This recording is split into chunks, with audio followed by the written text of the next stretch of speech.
కూటమి సర్కార్పై BCY party అధ్యక్షుడు బోడే రామచంద్ర యాదవ్ విమర్శలు గుప్పించారు. రాష్ట్రం ఏర్పడి 12 ఏళ్లు అయినా కూడా రాజధాని అంటే వ్యాపారం అయిపోయిందన్నారు. ఒకటి చంద్రబాబు లిమిటెడ్ కంపెనీ, మరొకటి జగన్ లిమిటెడ్ కంపెనీ అంటూ ఎద్దేవా చేశారు. 33,000 ఎకరాలు తీసుకుని రైతులు మోసం చేస్తున్నారని, రాజధాని లేని రాష్ట్రంగా ఆంధ్రప్రదేశ్ మిగిలిపోయిందని ఆవేదన వ్యక్తం చేశారు. 2024లో అధికారంలోకి వచ్చినా మళ్లీ కూటమి ప్రభుత్వం వ్యాపారం మొదలుపెట్టిందని ఆరోపించారు. రాజధానిలో బీసీలకు కావలసిన భూమి ఇవ్వాలని, పెట్టుబడి పెట్టడానికి చాలా మంది సిద్ధంగా ఉన్నారన్నారు రామచంద్ర యాదవ్. దేశవ్యాప్తంగా బీసీలను ఏకం చేస్తున్నామని, సరికొత్త విధానానికి బీజం వేయబోతున్నామన్నారు.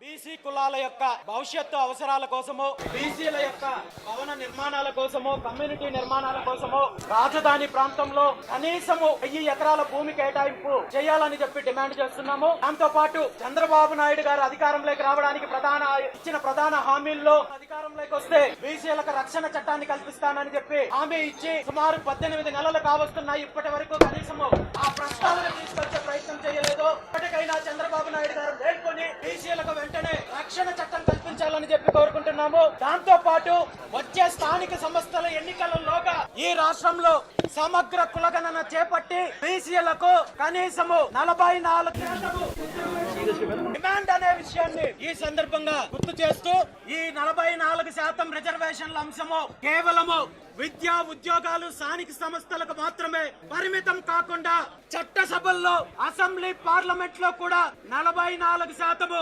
బీసీలకు రిజర్వేషన్లు కల్పించాలనే డిమాండ్ తో పాటు వచ్చే కొత్త సంవత్సరం 2026 ఫిబ్రవరి 22వ తేదీన ఆంధ్రప్రదేశ్ నడిబొడ్డు రాజధాని ప్రాంతంలో బీసీవై పార్టీ ఈ రాష్ట్రంలో ఉన్న కలిసి వచ్చే బీసీ సంఘాలు, నాయకులు, ప్రతినిధులు, బీసీ అభివృద్ధి కోసం కృషి చేస్తున్న ప్రతి ఒక్కరి యొక్క సంయుక్త ఆధ్వర్యంలో బహిరంగ సభ ఏర్పాటు చేసి లక్షలాది మంది సమక్షంలో ఈ దేశంలో ఉన్న బీసీ నాయకులను, బీసీల యొక్క డిమాండ్లకు మద్దతిచ్చే ప్రతి ప్రజాప్రతినిధిని, నాయకులను, అధ్యక్షులను, ఎంపీ, ఎమ్మెల్యే, మినిస్టరు, ముఖ్యమంత్రులను కూడా ఈ సమావేశానికి ఆహ్వానించి ఈ రాష్ట్రంలో బీసీల యొక్క డిమాండ్లను సాధించేంత వరకు దేశంలో బీసీలకు చట్టసభల్లో రిజర్వేషన్లు కల్పించే ఉద్యమం కోసము నాంది పలకడానికి